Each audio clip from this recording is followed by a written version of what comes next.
10 में से 9 सीट जिस पर उपचुनाव का ऐलान हो चुका है। मिल्कीपुर विधानसभा में उपचुनाव का ऐलान नहीं हुआ है। 20 नवंबर को वोटिंग है और 23 को रिजल्ट सामने आएंगे और बीजेपी की तरफ से इसको लेकर के जो है रणनीति बनाई जा रही है। अलग अलग सीट्स हैं, अलग अलग रणनीति है, अलग अलग पार्टीज हैं और कोशिश यही है कि मैक्सिमाइज कर पाए जो पार्टीज है वो इन तमाम सीटों पर। और बीजेपी के लिए ये साख का सवाल इसलिए भी है क्योंकि लोकसभा में जो नतीजे आए हैं उसके बाद ये पहला मौका है और बड़ा मौका है बीजेपी के लिए, जब बीजेपी ये दिखा पाए कि उत्तर प्रदेश में आज भी उसकी पहुंच है और आज भी उसकी पकड़ है। और यही वजह है कि सीएम योगी आदित्यनाथ चुनावी मैदान में डटे हुए हैं, लगातार रैलियां कर रहे हैं। जो अलग अलग सीट्स हैं उन पर उनकी सतत जो रैलियां हैं वो चल रही हैं। एक एक दिन में 3-3, 4-4 सीटों पर वो रैली करते हुए नजर आ रहे हैं।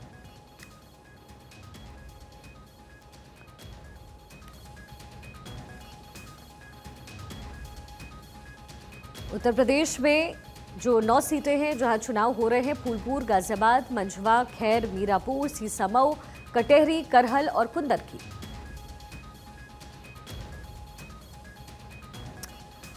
शुक्रवार यानी आज के दिन कुंदरकी, मीरापुर और गाजियाबाद में योगी आदित्यनाथ की मौजूदगी। शनिवार कल का दिन करहल, खैर, सीसामऊ।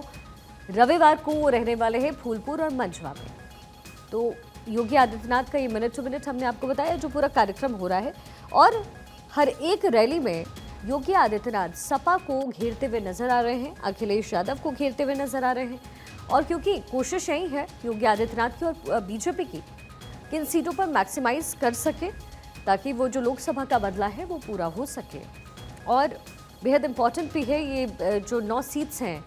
अब ऐसे में ग्राउंड पर पहुंच करके योगी आदित्यनाथ इस समय मेहनत करते हुए नजर आ रहे हैं। इसके साथ ही विधायक और सांसदों की जो टीम है वो बीजेपी की तरफ से बनाई जा रही है ताकि अपनी रणनीति को लोगों तक पहुंचा सके। और जो कुछ भी बीजेपी ने काम किया है, डबल इंजन की सरकार ने जो काम किया है, उस काम का ब्यौरा 1 to 1 पेश किया जा सके। यानी BJP full on action mode में है। लेकिन देखना दिलचस्प होगा कि 23 नवंबर को जब नतीजे आते हैं इन 9 सीट्स पर उपचुनाव के, तो फिर क्या कुछ होता है। 9 सीटों पर उपचुनाव होने हैं। बीजेपी की रणनीति जो है वो काफ़ी स्ट्रांग नजर आ रही है और 1 to 1 कॉन्वर्सेशन रणनीति में है। अब उपचुनाव की जंग में कामयाबी किसको हासिल होगी ये तो 23 नवंबर को पता चलेगा। लेकिन सीएम योगी आदित्यनाथ चुनावी मैदान में लगातार डटे हुए हैं। उपचुनाव को लेकर के जो मेहनत इस समय योगी आदित्यनाथ कर रहे हैं उसके सामने विपक्ष के पसीने छूट रहे हैं, क्योंकि 1 to 1 कॉन्वर्सेशन और एक टीम गठित करके काम करना ये कोई छोटी बात नहीं होती है। मुजफ्फरनगर में हुई रैली के दौरान वही सीएम योगी ने समाजवादी पार्टी पर भी जमकर निशाना साधा। क्या कुछ कहा, जरा पहले आपको सुनाते हैं। हम आभारी है भारत निर्वाचन आयोग के कि उन्होंने जन आस्था का सम्मान दिया, लेकिन समाजवादी पार्टी ने इस फैसले का विरोध किया। ये समाजवादी पार्टी पूरी तरह एक्सपोज हो चुकी है। पहले तो सपा और कांग्रेस में एक प्रकार का तलाक सा हो गया है,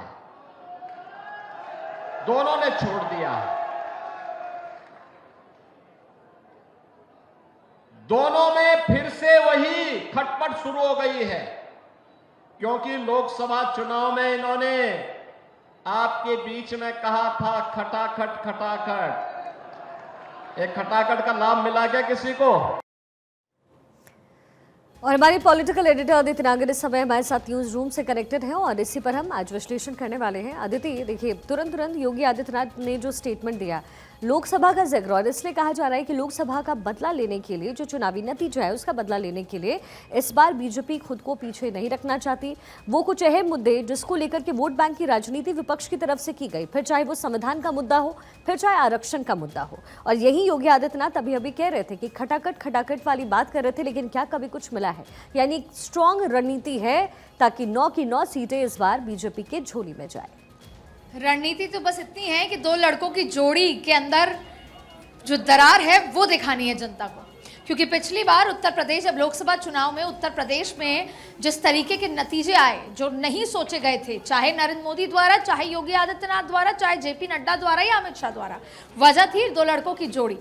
और अब चाहे आज प्रधानमंत्री नरेंद्र मोदी ने महाराष्ट्र में ये दिखाने की कोशिश की कि एमवीए के पास तो ना तो पहिए हैं ना ब्रेक है, बल्कि ड्राइवर की सीट के लिए लड़ाई हो रही है। अर्थात एमवीए के अंदर एकजुटता नहीं है, क्योंकि जिस तरीके के एक्सपीरियंसेस लोगों के अंदर रहे हैं कि हम वोट किसको देते हैं, सरकार कौन सी बनती है, शपथ कौन लेता है, यही दिखाने की कोशिश की। और ठीक वही योगी आदित्यनाथ, भारतीय जनता पार्टी जब ये चुनाव में उतर रही है, योगी आदित्यनाथ जो मुख्यमंत्री हैं उत्तर प्रदेश के, वो भी जनता से यही कह रहे हैं कि सपा और कांग्रेस के बीच तलाक हो गया है, खटपट हो गई है। और जो खटाखट की बात थी वो क्या नजर आया आपको?